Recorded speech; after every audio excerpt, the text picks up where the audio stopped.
कि वित्त मंत्री निर्मला सीतारमण ने कल संसद में आर्थिक सर्वेक्षण पेश किया 2023-24 का ये सर्वेक्षण, जहां पर इस सर्वे में उन्होंने कई अहम जानकारियां भी दी है। आर्थिक सर्वे में सरकार ने वित्तीय वर्ष 2024-25 के दौरान देश की वास्तविक जीडीपी या फिर वृद्धि दर 6.5% से 7% रहने का अनुमान यहां पर जताया है। साथ ही आर्थिक समीक्षा में कहा गया है कि पूंजीगत व्यय पर सरकार के जोर और निजी निवेश में निरंतर गति से पूंजी निर्माण वृद्धि को बढ़ावा मिला है। सकल स्थायी पूंजी निर्माण में 2023-24 में वास्तविक रूप में 9% की वृद्धि हुई है। आर्थिक सर्वेक्षण के अनुसार देश का राजकोषीय घाटा पिछले वर्ष की तुलना में 2023 की अगर बात की जाए तो 1.6% अंक बढ़ा है। आर्थिक सर्वेक्षण में सरकार ने कहा है कि सेवा क्षेत्र रोजगार का एक प्रमुख जरिया बना हुआ है। वहीं निर्माण क्षेत्र में हाल ही में रोजगार की संभावनाएं प्रमुखता से बढ़ रही हैं, जो बुनियादी ढांचे के लिए सरकार की ओर से की गई पहल का नतीजा है। वहीं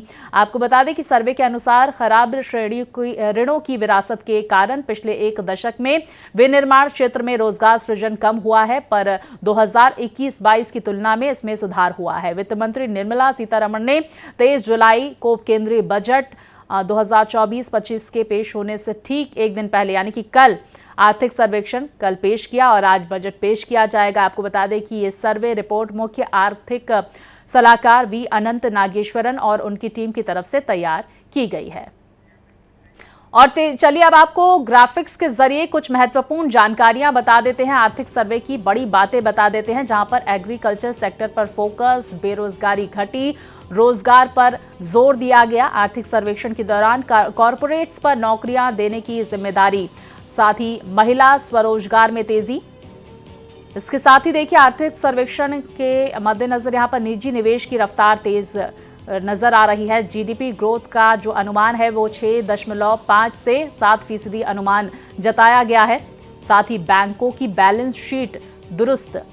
इसके साथ ही देखिए विदेशी भारतीयों ने जमकर भेजा पैसा, इस तरह की जानकारियां इस आर्थिक सर्वेक्षण में दी गई। भारतीय बाजार का प्रदर्शन शानदार रहा, एआई का दिख सकता है असर। वहीं महंगाई में कमी की उम्मीद, देश की विकास में कृषि बनेगा इंजन। 2030 तक ग्लोबल ड्रोन हब बनाने पर जोर दिया जा सकता है। राज्यों की क्षमता बढ़ाने पर फोकस जरूरी है। तो ये तमाम महत्वपूर्ण जानकारी आप देखिए क्या होता है आर्थिक सर्वेक्षण, ये आपको ग्राफिक्स के जरिए बता दें। दस्तावेज बजट से एक दिन पहले पेश किया जाता है। हर वर्ष केंद्र सरकार आर्थिक सर्वेक्षण पेश करती है। वित्त मंत्रालय के तहत आर्थिक मामलों के द्वारा तैयार किया जाता है और देश के मुख्य आर्थिक सलाहकार की देखरेख में आर्थिक सर्वेक्षण तैयार किया जाता है। सर्वे के तैयार हो जाने के बाद वित्त सचिव जांच करते हैं और तैयार होने के बाद वित्त मंत्री से अंतिम स्वीकृति ली जाती है और बजट से पहले आर्थिक सर्वेक्षण अहम दस्तावेज पेश होता है।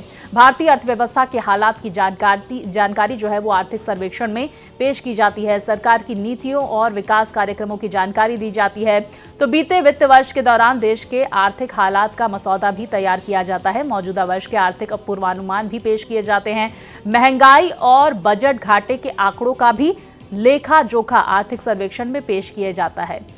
साथ ही देखिए आर्थिक सर्वेक्षण के 3 हिस्से होते हैं, जहां पर विकास संभावनाएं और चुनौतियां, दूसरा होता है विभिन्न क्षेत्रों का प्रदर्शन और तीसरा होता है महंगाई, रोजगार और उत्पादन। और देखिए अब बजट में इन पर रहेगी नजर। जी हां, मिडिल क्लास को टैक्स से राहत मिल सकती है, इस तरह के कयास जताए जा रहे हैं।